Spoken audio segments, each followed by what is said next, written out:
Well, welcome back, folks. Today we're going to do another review of the progress on the SL125 project. A lot of what I've been working on recently is reassembling the various pieces and components back to the bike. And there's been quite a bit of progress since the last time I did one of these reviews, so I thought I would take you through what I've been up to. We're going to work down the left side of the bike, which we're looking at, of course, now, and then I'll reposition the camera and we'll talk about the right side of the bike. In this shot right here, the primary things I worked on is, of course, the points cover right there. That polished points cover has been added to the bike. I did discuss the resurrection of that part a little earlier and how I cleaned it up and polished it. The chain guard, the chrome chain guard, of course, down in here has been attached and assembled. There's been a number of clamps, alternator clamps and wiring clamps, one of which you can see, I think, right about there. There's another one inside of the covers that you can't see. Of course, the sprocket cover has been added, and the stator cover right there has also been added. And you also note that the toolkit right here has been installed in the bike. I did review that earlier, as well as I finished buttoning up the electrical harness around the battery. I did install the battery. You can see there the date on that battery, I think. Let me zoom in for you so you can get a little better look at that. You can on all four sides just with a black marker Sharpie type device so that I know the date when it was activated and installed, and in the case here you'll see it's April of 2021. So the battery's been charged and installed, and all that wiring in this area has been completed and buttoned up, and it's been tested. We'll talk about testing of the wiring here in just a few minutes. I don't think I mentioned to you the shift lever right there has been added, and the transmission has been tested, and everything seems to be working fine there as one would expect. I believe that I had earlier discussed the front wheel, so I'm not going to spend a lot of time on that, but I did complete either, I don't know if I discussed it again in the last video or it's new for this video, but of course the cabling going to the front wheel for the tachometer, or rather speedometer drive and front brake cable. I think that's about it for this side of the bike right here. That's relevant that we need to talk about. There's quite a bit more to discuss on the right side of the bike, so allow me to reposition the camera. We'll set up over there and we're going to talk about that side. Moved around here to the right side, and probably the most noticeable thing is that I did add the exhaust. Moved around here to the right side, and probably the most noticeable thing is that I did add the exhaust system that we've talked about in some detail in previous videos. That's all completely installed. By the way, I have not started the bike yet. That will probably be one of the next videos. Not sure yet in the sequence of things, but for all practical purposes, there's nothing to prevent me from starting the bike. All I've got to do is get fuel to it, and we'll should be off to the races there. So the exhaust system is complete, and let's move on and talk about a few other things. I did check for spark earlier, and I've got a good hot spark. I would like to discuss a little bit with you something interesting I discovered regarding the electrical system on this bike. When I first went to test spark, I didn't get anything out of it. I didn't get any spark at all, and I was a little confused by that. So I went back and checked all the connections. My battery was fresh and hot. I knew I had tested the stator earlier, way back when, and it tested good. And I checked all the wiring connections, and everything looked good, and I was a little confused by why I wouldn't have spark. I made sure, of course, the kill switch up here on the handlebar, you can see it right up in here, was in the proper position, the run position, which it was. So I went to the wiring diagram, and I started fishing around and tracing the wiring, and I discovered something interesting on this model. This might be common on other Hondas, I can't say, but what I discovered is Honda handles their circuit for their kill switch, the emergency switch on the handle grip, different than most other bikes that I've encountered. Most manufacturers, the way the kill switch works is it pulls the circuit to ground or earth. In other words, when you flip or you hit the kill switch button, it'll earth out the ignition system, ground it out, and kill the spark. That's not the way this bike was wired or is wired. Normally, when I, doing a project like this, the wiring, like you see here for the headlight shell, I've just got hanging loose there right now because I obviously haven't added the headlight shell because it's just kind of hanging there. What I discovered is the circuit for the kill switch is a hot circuit. In other words, the electrical system for the ignition runs through that circuit to complete it, and it has to be in the run position to complete the circuit. There is no ground involved. And when you activate the kill switch, what it does is it opens up the circuit, interrupting the flow of current, and it kills the ignition system. Therefore, what I've discovered is the wiring here has to be connected for the kill switch in order to complete the circuit and allow for spark.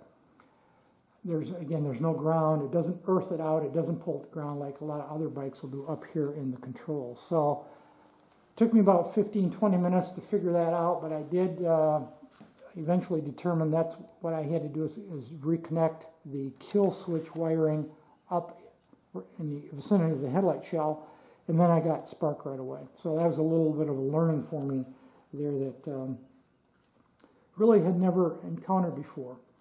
So by way of demonstration and do a little quickie here on electrical system, I'm going to go turn on the key switch and then activate the headlight switch. That should turn this bulb on, the first filament, and then I'll go hit the brake light. I'll hit the pedal here, the foot pedal, and I'll activate it at the handlebar, and you should see the second filament come on. Got the key on. I'm going to turn on the headlight switch. There's the tail light filament. That's the brake light activated by the handlebar control, and then I'll do the foot pedal right there for the rear brake. So you can see the electrical system is working. That's just a little quick test for you. Here's a quick little test of the horn. As you can see, that's a couple other things I want to talk about here. On the right side of the engine, I did add the engine oil.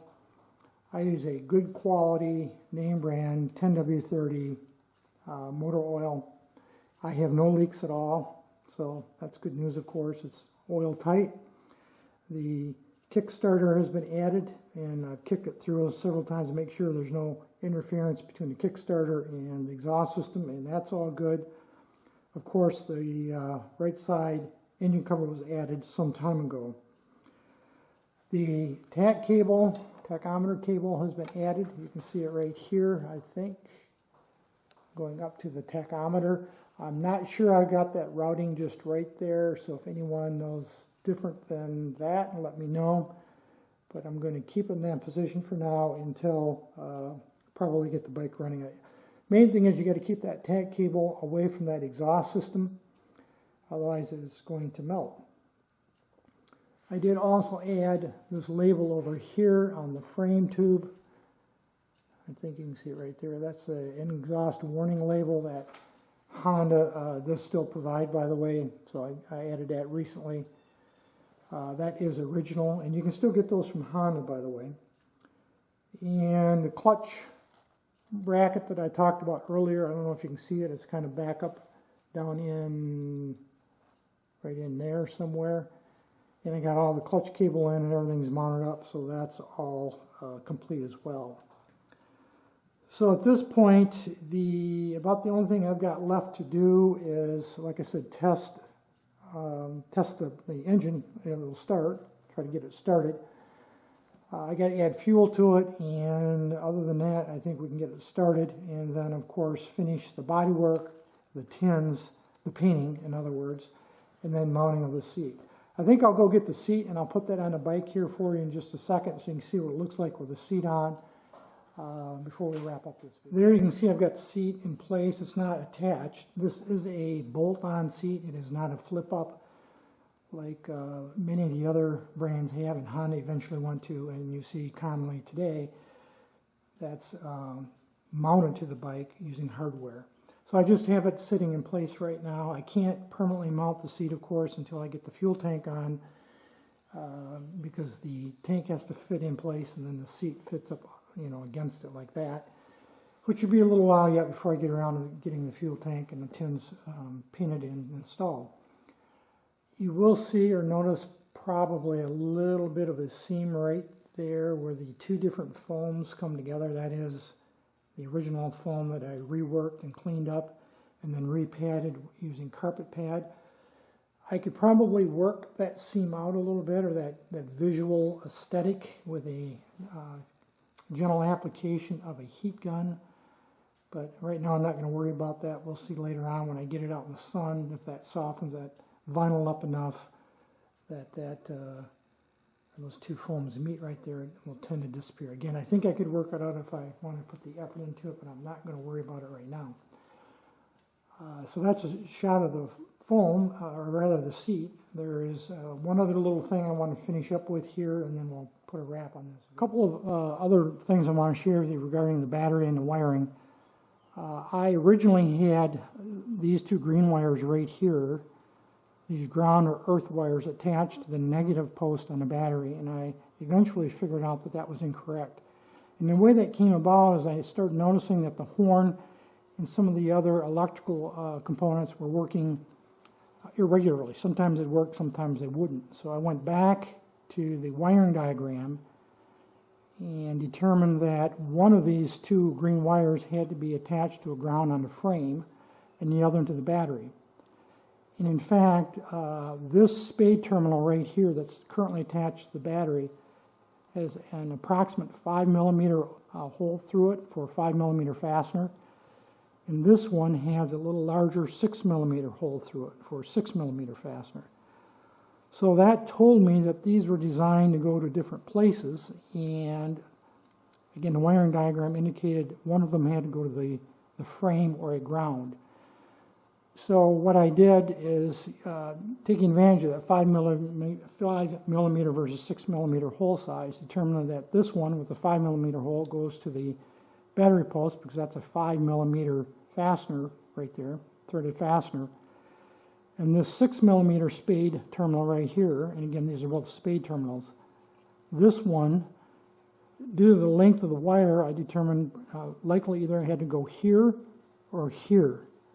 Perhaps it could have reached to here, but that didn't make a lot of sense to me to wrap it around this corner. So I think based on the original configuration of the wiring and how it was shaped, that it originally probably went here to secure a good ground to the bike frame.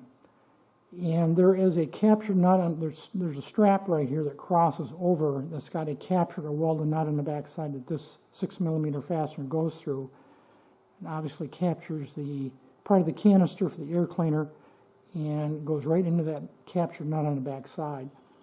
So I got a really good ground there. I did check it with my multimeter, as well as testing the electrical on the bike, and it now seems to be working correctly and reliably. And again, I think this is the way it was originally designed to be put together, or pretty close.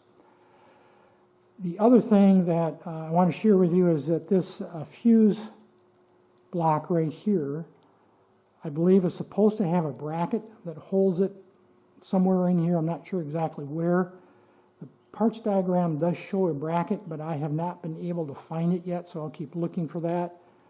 But for now, I've just got it hanging here. I think it's pretty safe. I don't think it's going to go anywhere. And that, again, captures a 15 millimeter fuse inside of here. But eventually, if I can find that little bracket, I'll install that as well.